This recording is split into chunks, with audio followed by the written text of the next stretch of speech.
안녕하세요. 현이의 취미생활 채널의 저는 현입니다. 오늘은 좀 특별한 마크로스 프라모델을 가져와 봤습니다. 맥스팩토리 프라맥스 기스 콜렉션 마크로스 델타 VF31C란 프라모델인데요. 마크로스 발키리의 기수 부분을 1:20 스케일로 프라화한 제품입니다. 이 프라모델 VF31C는 극장판 마크로스 델타 절대 라이브에 등장하는 기체로 미라주 파리나 지너스란 캐릭터가 이 기체의 파일럿이라고 하는데, 저는 마크로스 델타는 본 적이 없어서 이 발키리에 대해 아는 것이 전혀 없습니다. 사실 저는 이런 제품이 있는지도 몰랐는데요. 아는 지인분이 프라모델 몇 가지를 저렴한 가격에 내놓으셨는데 거기서 이 제품을 저렴하게 득템할 수 있었습니다. 저렴한 가격도 가격이지만 이런 마크로스 기수 콜렉션 프라모델은 기존엔 볼 수 없었던 제품이라 호기심 때문에도 구입을 해봤습니다. 제품 박스 우측 하단에는 마크로스 40주년 로고와 빅 웨스트의 라이센스 로고가 나와 있고요. 맥스팩토리 프라맥스 기스 콜렉션 마크로스 델타 VF31C 프라모델은 2022년 3월 발매, 가격은 5,280엔입니다. 맥스팩토리 프라모델은 처음 만들어 보는 것 같은데 조립감이 어떤지 너무 궁금하네요. 그럼 이 제품의 런너들 모습 먼저 살펴보도록 하겠습니다. 제가 이 제품 박스 열어보고 가장 놀랐었던 것들인데요. 영상에는 이 파츠가 어떻게 담겨질런지 모르겠는데 이 파츠는 크기가 정말 어마어마합니다. 자, 뒤에는 이런 모습이고요. 자, 밑에는 이런 모습. 자, 이 파츠를 세로로 한번 놔보면 이 어마어마한 크기가 느껴지실런지 모르겠네요. 어쨌거나 이런 어마어마하게 큰 파츠가 들어있고요. 또 보시는 것처럼 이 파츠는 검정색, 회색, 보라색, 그리고 그 밑에 검정색, 이렇게 부분 도색이 돼서 나와줬더라고요. 참고로 이 파츠에는 제가 미리 패널 라인에 먹선을 넣어준 것이고요. 자, 이 파츠 다음에는 이것 반대편에 끼워질 요런 파츠도 들어있고요. 또 요런 파츠도 들어있습니다. 이 파츠는 기수 맨 앞부분에 끼워지는 파츠인 것 같네요. 이 파츠 역시 이렇게 양옆에 보라색으로 부분 도색이 돼서 나와졌더라고요. 참고로 여기 이 다이아몬드처럼 생긴 이 부분은 제가 먹선을 넣어준 것입니다. 자, 그리고 다음은 이 제품의 베이스가 돼줄 E1 파츠. E1 파츠는 이런 모습이고요. 다음은 조종석인 E2 파츠입니다. E2 파츠. E2 파츠는 이런 모습이고요. 다음은 F런너. 다음은 H런너. 참고로 H런너의 이 랜딩 기어 파츠는 제가 은색으로 도색을 해준 것입니다. 다음은 J런너. 다음은 K런너. 그리고 캐노피 파츠가 하나, 둘, 셋, 이렇게 3개로 나눠져서 담겨져 있습니다. 그리고 이렇게 생긴 금속 막대가 하나 들어가 있고요. 마지막으로 데칼. 이 데칼 크기가 A4 용지 한 장만한 그런 크기더라고요. 그런데 마크로스 하면 습식 데칼이 바로 떠오르잖아요.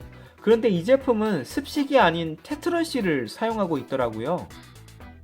이번에는 이 제품의 매뉴얼을 살펴보도록 하겠습니다. 매뉴얼 역시 A4 용지만한 크기이고요.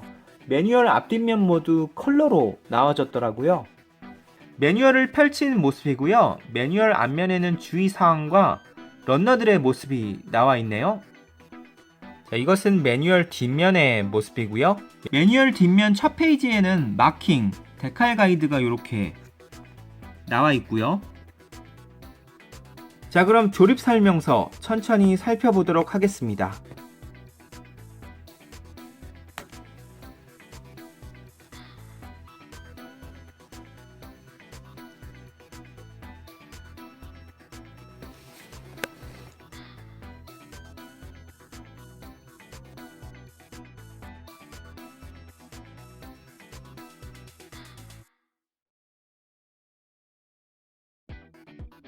매뉴얼 쭉 살펴보니까 조립보다는 데칼 작업이 더 빡셀 것처럼 보이고요.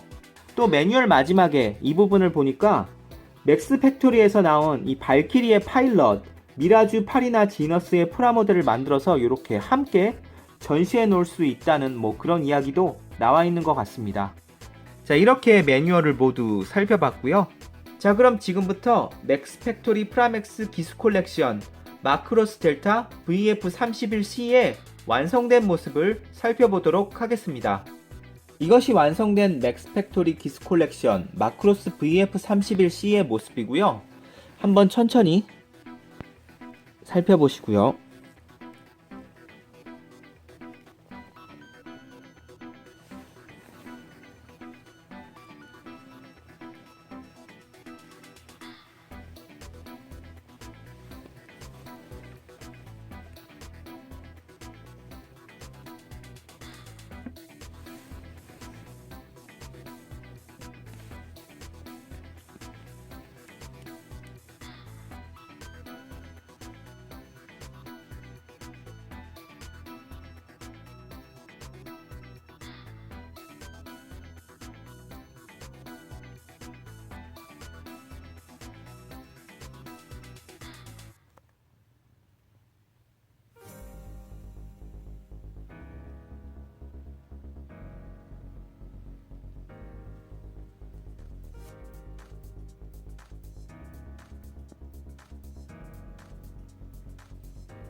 이것은 기수 콜렉션 마크로스 VF31C의 아랫면이고요. 랜딩 기어 안쪽에도 이런 세밀한 몰드 디테일을 볼 수 있습니다. 이 마크로스 기수 콜렉션 프라모델이 길고 굵직해서 그런가 마치 서브웨이 샌드위치를 양손에 들고 있는 것 같은 그런 기분도 드네요. 이번에는 이 VF31C를 디스플레이 스탠드에 연결하는 법을 보여드리도록 하겠습니다. 우선 이 제품에 들어있는 이 금속 막대를 랜딩 기어에 꽂아주는 겁니다.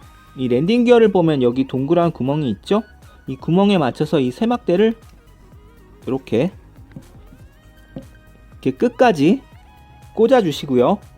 자, 다음은 디스플레이 베이스 중앙을 보면 이렇게 동그랗게 홈이 파여져 있는데요. 이 동그란 홈에다가 금속 막대를 끼운 랜딩 기어를 꽂아주는 겁니다. 이렇게 랜딩 기어를 꽂아주세요. 다음은 VF31C의 아랫면을 자세히 보면 랜딩 기어를 끼울 수 있는 두 개의 구멍을 볼 수가 있는데요. 이 구멍에 잘 맞춰서 랜딩 기어의 이 윗면을 잘 끼워주시면 됩니다. VF31C 밑면에 있는 구멍에다가 이 랜딩 기어를 잘 맞춰서 끼워주면 연결 완료!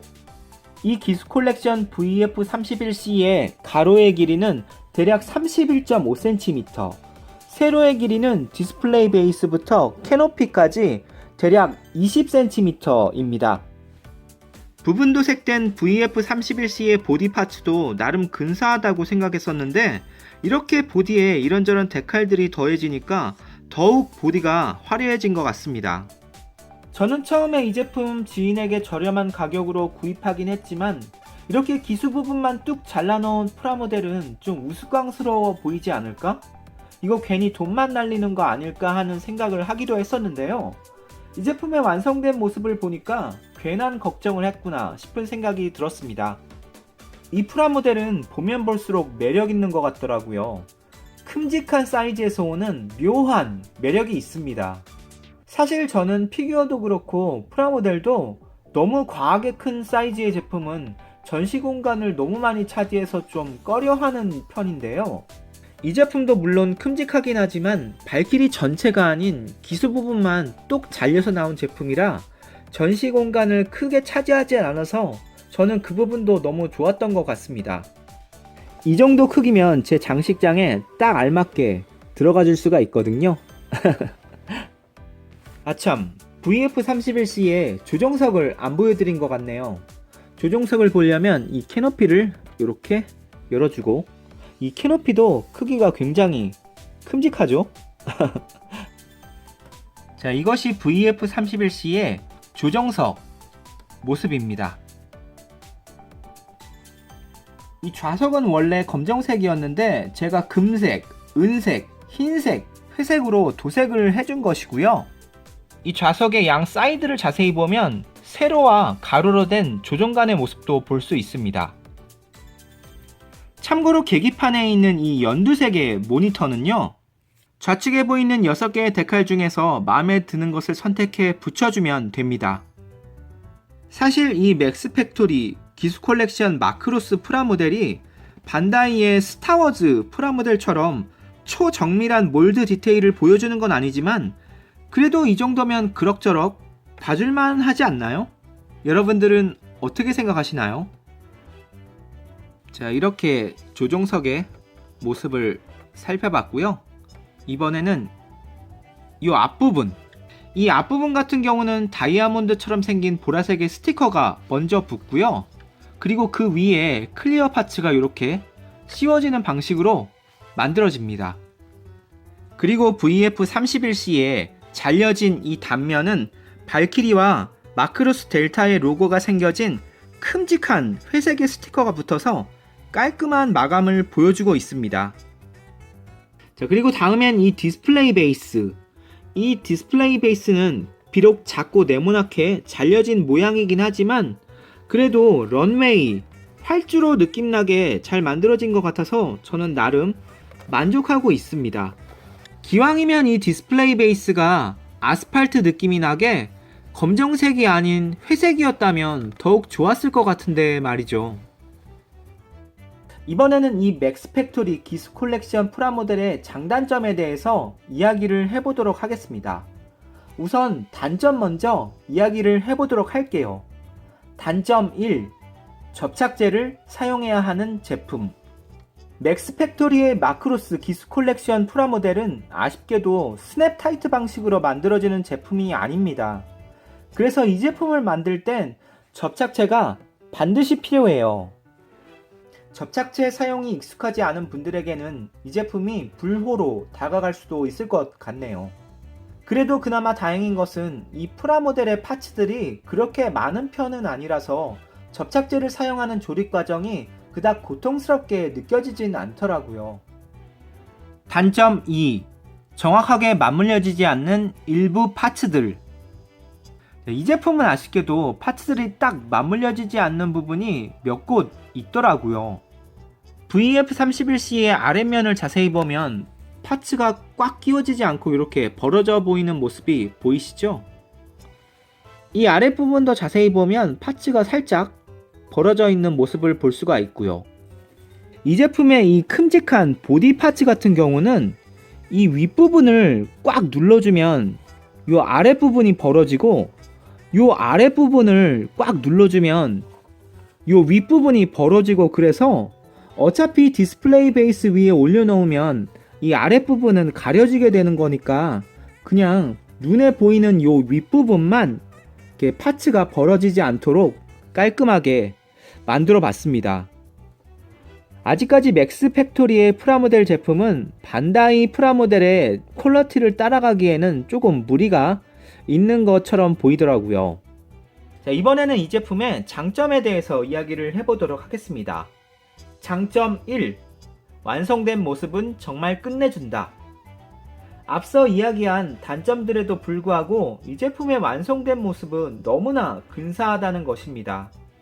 좀 전에도 이야기했었지만 처음엔 기수 부분만 뚝 잘려 나와서 이 제품 좀 이상해 보이지 않을까 싶기도 했었는데 노노노, 이 제품은 보면 볼수록 묘한 매력이 있습니다. 아마 여러분들도 이 제품 만들어 보시면 제 이런 기분 이해할 수 있을 거라 생각해요. 장점 2. 비교적 쉽게 만들 수 있는 제품. 아쉽게도 이 프라모델은 접착제를 사용해야 하지만 그래도 파츠들이 그닥 많지 않아서 비교적 쉽게 만들 수 있다는 것도 장점으로 꼽고 싶습니다. 또 보시는 것처럼 상당히 많은 부분에 부분 도색이 되어 나온 제품이라 간단하게 먹선 넣어주고 데칼만 붙여줘도 제법 근사한 완성된 모습을 보여주는 프라모델 제품입니다.